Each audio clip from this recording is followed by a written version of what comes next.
Olá pessoal, nesse vídeo eu vou falar um pouco aqui sobre o critério do constrangimento.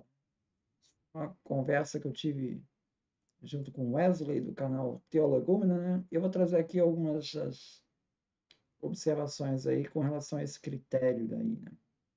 Que eu trago para vocês aí umas reflexões que eu tive sobre esse critério, né? Bom, o critério do constrangimento, né? Ele vai ser citado aqui pelo John Mayer, no Judeu Marginal, onde ele define os critérios de busca do Jesus histórico, na página 170. Então, ele diz: o critério do constrangimento enfoca os atos ou palavras de Jesus que poderiam ter constrangido ou criado dificuldades para a igreja primitiva. O ponto essencial desse critério é que, para a igreja, em seus primórdios, dificilmente teria se afastado de sua linha para criar material que pudesse constranger seu criador ou enfraquecer sua posição nas discussões com adversários. Ao contrário, o material constrangedor, originário de Jesus, naturalmente seria suprimido ou atenuado nos estágios posteriores da tradição do Evangelho. Muitas vezes, a supressão ou atenuação progressivas poderiam ser detectadas ao longo dos 4 evangelhos. Um exemplo é o batismo de Jesus, supostamente superior e sem pecado, né, Jesus, por João Batista, considerado seu inferior, e que proclamava um batismo de arrependimento pela remissão dos pecados. Misterioso, lacônico e severo, Marcos relata o evento sem qualquer explicação teológica para o fato de o superior e virtuoso se submeter a um batismo destinado a pecadores. Mateus já introduz um diálogo entre João Batista e Jesus antes do batismo. Primeiro, claramente confessa-se indigno de batizar seu superior e só cede quando Jesus assim o ordena, para que se cumpra o plano da salvação. Lucas encontra uma solução surpreendente para o problema. Ao falar da prisão de João Batista por Herodes, antes de narrar do batismo de Jesus, essa versão sequer menciona quem batizou Jesus. João, o inflexível quarto evangelista, envolvido numa luta com os discípulos contemporâneos de João Batista, que se recusavam a reconhecer Jesus como Messias, adota o expediente radical de suprimir inteiramente o evento do batismo de Jesus, que simplesmente não existe no seu evangelho. Tomamos conhecimento do testemunho do Pai da descida do Espírito sobre Jesus, porém não nos é dado saber quando que ocorre essa teofania. Aparece em João 1,29. É bem possível que a igreja de então, vendo-se atrapalhada com o acontecimento da vida de Jesus, considerado cada vez mais embaraçoso, tenha procurado atenuá-lo de várias formas, até que João Batista finalmente suprimiu do seu evangelho. É bastante improvável que a igreja tivesse se afastado de seu caminho para criar esse constrangimento. Então, conclusão, o batismo de João Batista, de Jesus por João Batista, possivelmente é histórico. Né? Nota-se ao longo do tempo uma tentativa de atenuar esse episódio. Tá? Essa discussão do critério do constrangimento vai ser trazida aqui pelo Daniel Wallace nesse livro, O Jesus Histórico.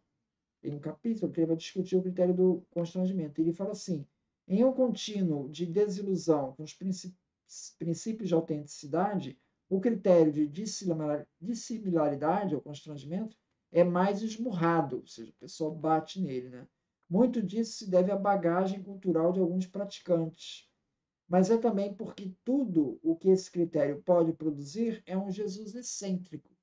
Né? Porque se você vai procurando sempre aquilo que constrange a igreja hoje, você vai ficando só com as excentricidades de Jesus. Né? Tudo que choca é histórico. Tudo que está de acordo com a igreja diz, a tendência de não ser histórico. Então você vai ficando com as excentricidades. Então, tudo que esse critério pode produzir é um Jesus excêntrico. Se o homem de Nazaré foi completamente diferente do judaísmo de seus dias e diferente dos primitivos seguidores de Cristo, ele teria sido um estranho extremo que nada aprendeu com suas próprias raízes nem impactou seus devotos. Não admira que o protestantismo liberal tenha gravitado em direção ao imaginário iconoclasta, mas naquele ambiente do primitivo século, tal Jesus simplesmente não teria sido entendido. Ou seja, você vai negando tanto os aspectos judeus de Jesus, que chega a ponto de criar um Jesus que não era judeu. E isso certamente não seria entendido no primeiro século assim. Tá? Então, eles põem aí, não descartam o critério do constrangimento, mas chama atenção para os abusos do critério do constrangimento. E aqui o livro do Crossan, O Nascimento do Cristianismo, ele vai falar aqui na página 188, onde ele vai falar do critério da constrangimento, que é citado pelo John P. Mayer, né? O primeiro critério citado é o primeiro do constrangimento. O segundo critério é da descontinuidade, né? Que enfoca as palavras ou atos de Jesus que não podem ser originários nem do judaísmo de seu tempo, nem da igreja primitiva. O terceiro critério é da múltipla confirmação. O quarto critério é da coerência. O quarto critério é da rejeição e execução, que se volta para o padrão mais amplo do ministério de Jesus e indaga quais de suas palavras e atos se encaixam e explicam seu julgamento e crucificação. Se estiver vinculado a isso, não seria de Jesus histórico. O que o Crossan está questionando é que não adianta dar os critérios, você tem que definir o método, que é como você vai usar esses critérios. Quando você tem uma passagem que 3 critérios são atendidos, ou 2 não, como é que você vai desempatar isso? Quer dizer, ele tá criticando essa falta de método no uso desses critérios. O que eu queria colocar aqui é uma outra questão aqui que me fez citar, que você imagina, por exemplo, a questão dos milagres, né? A questão dos milagres, quando é narrado um milagre, isso se encaixa no critério de constrangimento ou não?